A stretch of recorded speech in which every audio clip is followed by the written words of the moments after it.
So my view on Bitcoin kind of remains what it always was, which was I coined this a while ago. Is I think of it as the kind of perfect collateral layer of this new digital economy because it's pristine collateral in the way that it can't be debased. You know, if you think of how, let's say, a treasury bond works, it's kind of weird because when everybody needs treasury bonds, the Fed creates more of them.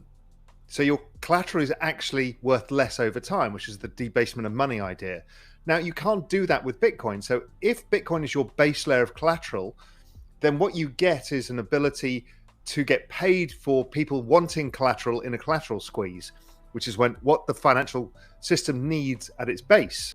But it became obvious to me that Bitcoin doesn't solve every problem. It solves certain problems really well, and others it doesn't solve as well.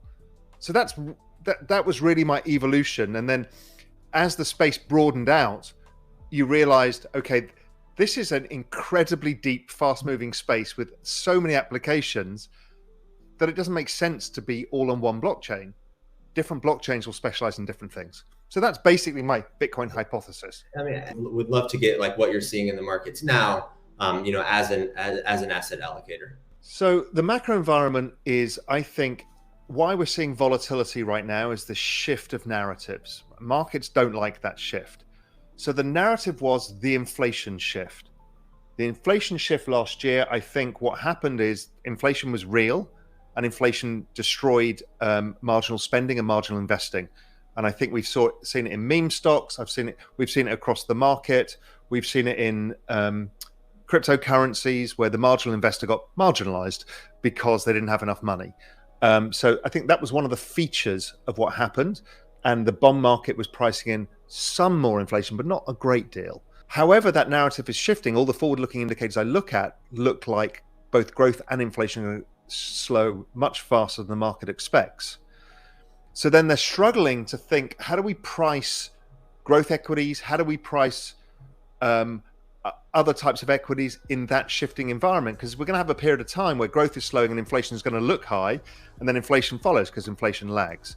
So I think we're at a shift. My general view, and I've held this for a while now, is that the central banks are more likely to get away with one hike, two hikes max, before they're looking at stimulative measures again. Because I don't think the economy has got traction, and we don't know what the true traction is of the economy until maybe 2 years, 3 years after the pandemic recession has followed through. That's very typical of every recession I've ever followed, is basically there is a growth slowdown that comes fast afterwards. The market panics, starts talking about recession again. Usually that doesn't happen. There's generally more stimulus. So I think it's very supportive of crypto prices overall. I think crypto's gone through that transition phase. We saw the marginal spending, investing in crypto go down. I think now all I'm doing is speaking to large institutions about investing. So I think the ongoing investment thesis continues.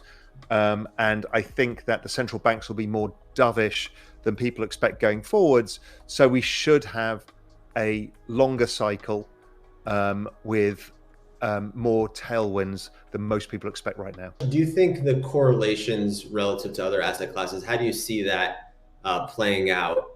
I know we've seen the last few months quite high correlations with just tech equity. So look, everything is a risk curve. Every single part of the investable universe, and crypto is part of that risk curve.